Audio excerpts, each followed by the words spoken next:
Hello everyone and welcome to the Signal Kitchen. You know, frequently people say to me, you never eat any dessert, so what do you do when you serve your guests a dinner party? I usually do poached pears because it's the easiest things to do. And all you have to do is prepare for it. So I usually do this the day before my dinner party, and it's very, very, very simple. You want to use some pears, some lemon. Today I'm using, it's a pink Moscato, but you can use any kind of sweet wine that you have, or if you just have regular wine, more sugar. That's really all you need, and I'll show you how quickly it gets done. Hi again, here are the next steps, and this is all I did. I peeled and cored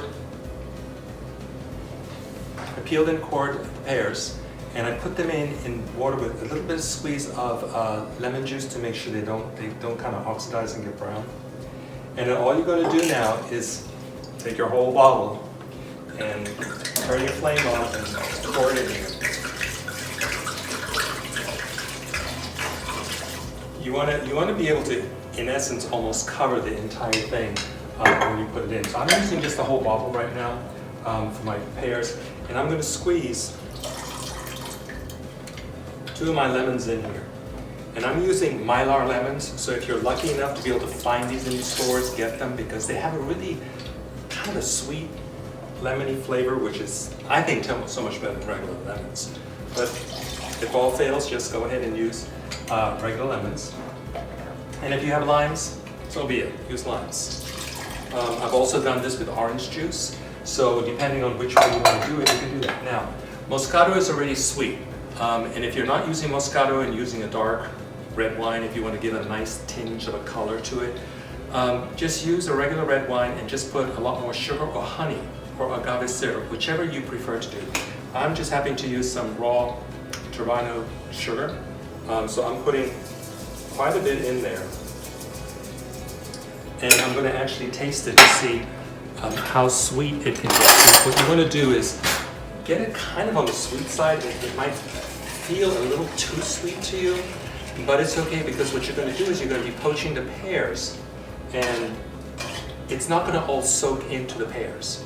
So let's see what it tastes like now.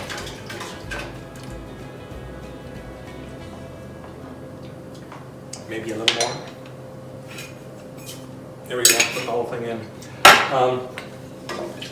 And just kind of stir it with the flame on high, so it's kind of starting to melt, and it's melted pretty quickly actually.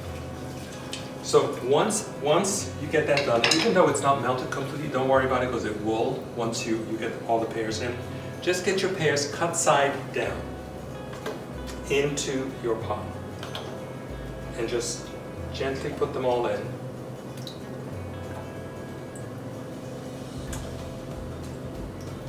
And I have 4 pears here, and each person will get a half, so you can actually give this, it's for 8 people. That's really what you want to do, because you only want to give 1/2 of the pear, okay? And once you put the pears in here, you want to make sure they're submerged in the liquid. So just take any old plate that you happen to have and just put it on top of your pears so it stays submerged. What it will do is it'll keep it up there. Put the lid on and really kind of turn it to a medium heat until it comes to a boil, and then turn it down to a low and simmer it for about 10 minutes, and just check for doneness, just to make sure, because you don't want it falling apart. Again, it's got to have some texture to it, so when you cool it overnight, because that's what I'm going to do, I'll show you how you slice it and you present it to your guests.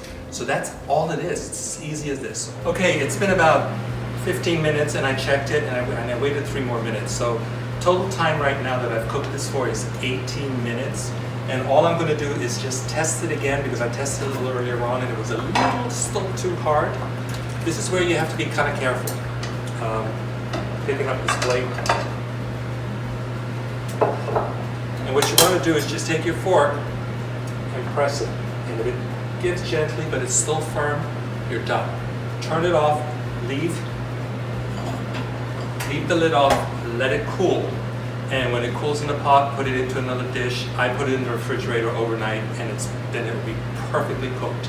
And when you want to serve it, all you need to do is just either put it on a plate with some whipped cream, or you can slice it very thinly and fan it out on your plate. So if I remember, I'll do it before my dinner party tomorrow. So thank you again for watching. Enjoy this very simple dish and enjoy your dessert. Take care.